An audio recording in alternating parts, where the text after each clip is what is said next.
नमस्कार दोस्तों, आप सभी का स्वागत है आपके अपने YouTube चैनल पर।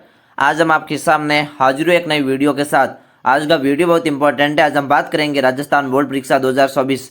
जी हाँ, आपकी बोर्ड परीक्षा जो कि वर्तमान में चल रही है, उसके लिए आज हम कक्षा 12वीं के राजनीति विज्ञान के मॉडल पेपर, जिसको आप सही प्रश्न पत्र भी कह सकते हैं, क्योंकि इस प्रश्न पत्र में से लगभग आपके 40% क्वेश्चन सेम वर्ल्ड के पेपर में छपेंगे, क्योंकि एक एक्सपर्ट कमेटी जो कि शेखावटी मिशन 100 द्वारा तैयार किया गया है, जिसमें पिछले पेपरों का यदि विश्लेषण करें तो लगभग शेखावटी मिशन 100 में से 70 से 80% क्वेश्चन सेम आए हैं।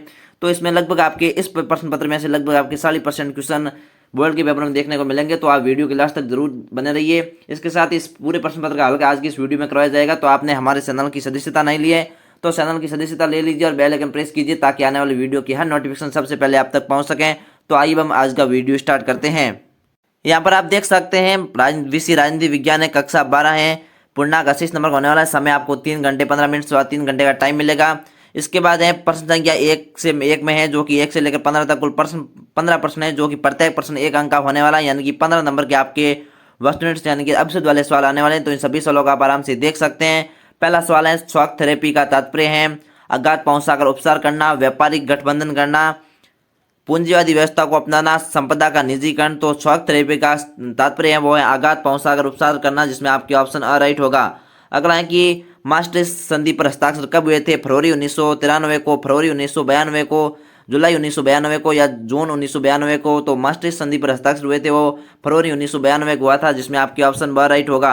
अगला सवाल है, निम्नलिखित में से कौन से देश दक्षेस यानी कि सार्क का सदस्य नहीं है? बांग्लादेश, भूटान, मॉरिशस या नेपाल। तो मॉरिशस देश है वो सार्क का सदस्य नहीं है, जिसमें आपके ऑप्शन स राइट होगा। इसके बाद अगला आप देख सकते हैं, संयुक्त राष्ट्र संघ के वर्तमान महासचिव कौन है? यू थांट, बान की मून, डैग हैमरशोल्ड, एंटोनियो गुटेरेस। तो संयुक्त राष्ट्र संघ के जो वर्तमान महासचिव एंटोनियो गुटेरेस हैं, जिसमें आपके ऑप्शन द राइट होगा। इसके बाद अगला सवाल आप देख सकते हैं, संयुक्त राष्ट्र संघ के भारत ने पहला परमाणु परीक्षण कब किया था? 1975 में, 1977 ईस्वी में, 1947 में, 1980 में। तो भारत ने जो पहला परमाणु परीक्षण किया था वो 1977 ईस्वी में किया था, जिसमें आपके ऑप्शन ब राइट होगा।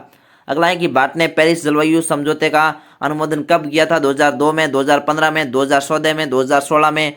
तो भारत ने जो पेरिस जलवायु समझौते का था अनुमोदन वो 2015 में किया था, जिसमें आपके ऑप्शन ब राइट होगा।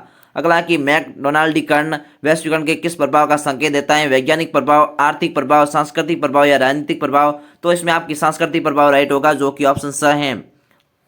इसके बाद अगला सवाल आप देख सकते हैं, 1956 में राज्य पुनर्गठन अधिनियम के अनुसार भारत में कितने राज्य और केंद्र शासित प्रदेश बनाए गए थे? 28 राज्य और 8 केंद्र शासित प्रदेश, 17 राज्य और 4 केंद्र शासित प्रदेश, 17 राज्य और 6 केंद्र शासित प्रदेश, 15 राज्य और 5 केंद्र शासित प्रदेश। तो 1956 में जो राज्य पुनर्गठन अधिनियम के अनुसार भारत में कुल 17 राज्य और 6 केंद्र शासित प्रदेश बनाए गए थे, जिसमें आपके ऑप्शन स राइट होगा। इसके बाद अगला सवाल आप देख सकते हैं कि स्वतंत्र भारत के पहले मंत्रिमंडल में स्वास्थ्य मंत्री कौन थे? जगजीवन राम, सरदार पटेल, राजकुमारी अमृता कौर या सुकुमार सेन। तो प्रथम जो स्वास्थ्य मंत्री थे वो राजकुमारी अमृता कौर थी, जिसमें आपके ऑप्शन स राइट होगा। सुकुमार सेन तो प्रथम निर्वाचन आयोग के अध्यक्ष थे। इसके बाद अगला सवाल आप देख सकते हैं, जो कि 10वां क्वेश्चन है कि आधुनिकीकरण का को निम्न में से किसका पर्यायवाची माना जाता है? भौतिक प्रगति का, वैज्ञानिक तर्क बुद्धि का, समृद्धि का या उपरोक्त सभी। तो इस क्वेश्चन का आंसर आपको देना होगा। जब आप इसका आंसर दे देंगे तो इसका जो राइट आंसर होगा उसको मैं कमेंट करके बता दूंगा, तो इसको आपको कमेंट में जल्दी से आंसर देना होगा। इसके बाद अगला सवाल आप देख सकते हैं, 1956 में हंगरी पर आक्रमण किस देश ने किया था? अमेरिका, जापान, फ्रांस या सोवियत संघ ने। तो 1956 में जो हंगरी पर आक्रमण किया था वो सोवियत संघ ने किया था, जिसमें आपके ऑप्शन द राइट होगा। अगला है, पंडित जवाहरलाल नेहरू के निधन के समय कांग्रेस के अध्यक्ष कौन थे? एस के पाटिल, मोरारजी देसाई, लाल बहादुर शास्त्री या के कामराज। तो पंडित जवाहरलाल नेहरू जी का जब निधन हुआ था तब कांग्रेस के अध्यक्ष थे वो के कामराज थे, जिसमें आपके ऑप्शन द राइट होगा।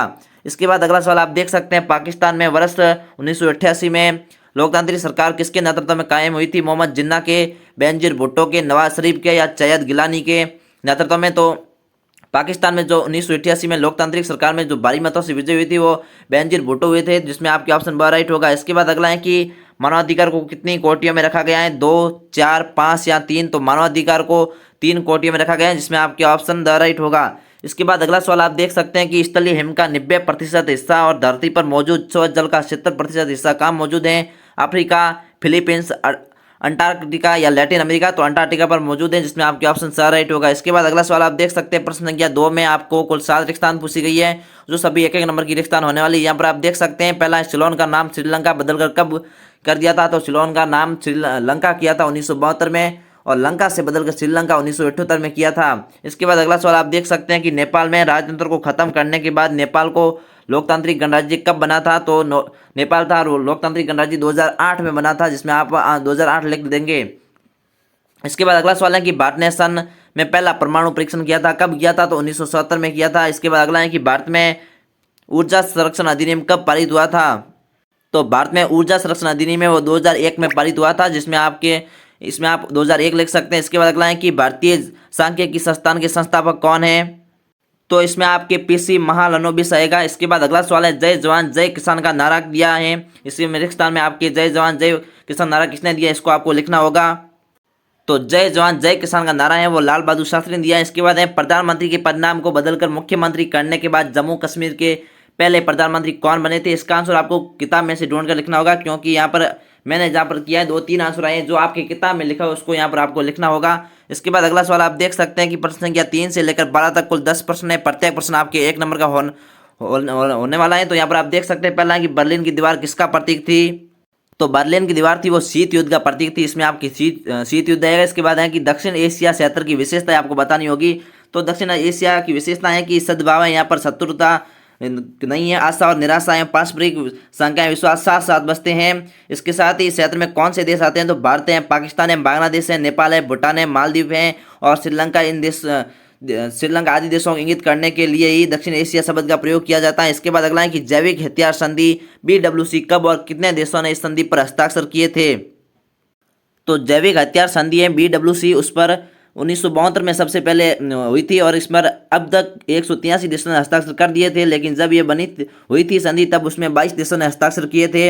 इसके बाद है कि भारत ने क्योटो प्रोटोकॉल पर हस्ताक्षर कब किए थे, भारत ने 2002 में क्योटो प्रोटोकॉल पर हस्ताक्षर किए थे, तो इसमें आप 2002 लिख सकते हैं। इसके साथ ही बाकी जो भी सवाल बचे उसके आंसर आप आराम से कर सकते हैं, क्योंकि फिर वीडियो बहुत लंबा हो जाएगा और आपका टाइम वेस्ट होगा। तो इसके आंसर आप अपनी पाठ्य पुस्तक या आपके नोट्स बनाए हैं तो उसमें से खोज कर आप लिखेंगे तो ज़्यादा समय तक याद रहेगा, और ये प्रश्न आपके परीक्षा में 40% क्वेश्चन सेम आएंगे, तो ये आपके लिए बहुत ही अच्छा मौका है। इसमें आप क्वेश्चनों को ढूंढ कर भी कर सकते हैं, क्योंकि फिर वीडियो लंबा हो जाएगा। इसके साथ ही यहाँ पर बाकी बसे सवाल देख सकते हैं। यदि आपको इसकी PDF चाहिए संपूर्ण प्रश्न पत्र की, तो आप हमारे टेलीग्राम चैनल से जुड़ सकते हैं, वहाँ पर इसकी आपको संपूर्ण PDF उपलब्ध करवा दी जाएगी, जिसका लिंक आपको डिस्क्रिप्शन दिया गया है।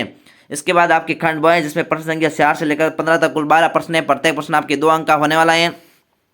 यहाँ पर आपके जो भी इंपॉर्टेंट सवाल है उसके मैं आपको निशान लगा दूंगा, उसको आप विशेष तरीके से विशेष रूप से याद कीजिए। इसके यहाँ पर आप चौथा सवाल देख सकते हैं, पूरी पाकिस्तान की जनता ने पश्चिम पाकिस्तान के खिलाफ विरोध क्यों व किस कारण किया था। इसमें आपके 5वां सवाल बहुत ही इंपॉर्टेंट, गुट निरपेक्षता क्या है, सुरक्षा परिषद के कार्य क्या है, ये भी बहुत ही इंपॉर्टेंट सवाल, इन दोनों को आप याद कर लीजिए। शक्ति संतुलन वाला ये भी सट्टा भी आपके इंपॉर्टेंट है, बहुत ही इंपॉर्टेंट है। शक्ति संतुलन से आप क्या समझते हैं, इसे कैसे कायम किया जा सकता है।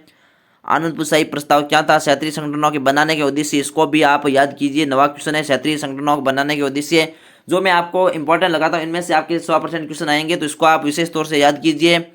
इसके बाद अगला आप देख सकते हैं, साझी परंतु अलग अलग जिम्मेदारियों से आप क्या समझते हैं। पंचवर्षीय योजना का प्रमुख उद्देश्य लिखिए। कामराज योजना क्या थी। आपातकाल के दौरान जयप्रकाश नारायण की क्या भूमिका थी। 1990 के दशक में भारतीय राजनीति में कौन कौन से बड़े बदलाव आए, ये भी इंपॉर्टेंट सवाल है, जो 14 क्वेश्चन है। और मंडल मुद्दा क्या था, इसको आपको समझाना, ये भी इंपॉर्टेंट है। दोनों ही 14 और 15 क्वेश्चन इंपॉर्टेंट है। इसके बाद आप खंड 7 देख सकते हैं, जिसमें आपके आसियान विजन 2020 की मुख्य बातें क्या है, ये आपके बहुत ही इंपॉर्टेंट क्वेश्चन है, इसको आप याद कीजिए। परीक्षा में 100% आने की संभावना है।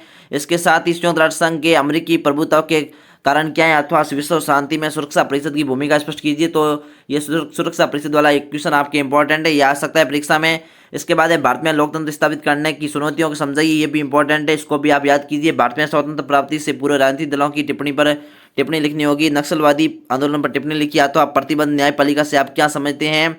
इसके बाद आपके खंड है, जो कि लास्ट खंड है, जिसमें प्रश्न संख्या 26 से लेकर 28 तक कुल 3 प्रश्न है। प्रत्येक प्रश्न आपके 6 अंक का होने वाला है।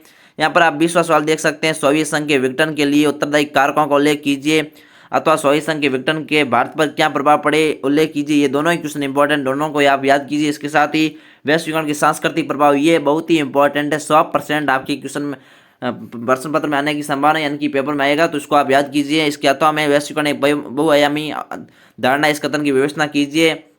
फिर लास्ट में आप 22वां सवाल देख सकते हैं, राष्ट्र निर्माण की प्रमुख चुनौतियों को उल्लेख कीजिए।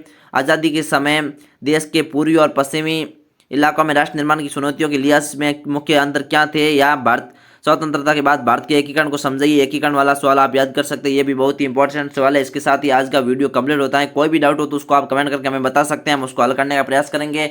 हम हाजिर होते हैं एक नए वीडियो के साथ, तब तक के लिए जय हिंद, धन्यवाद।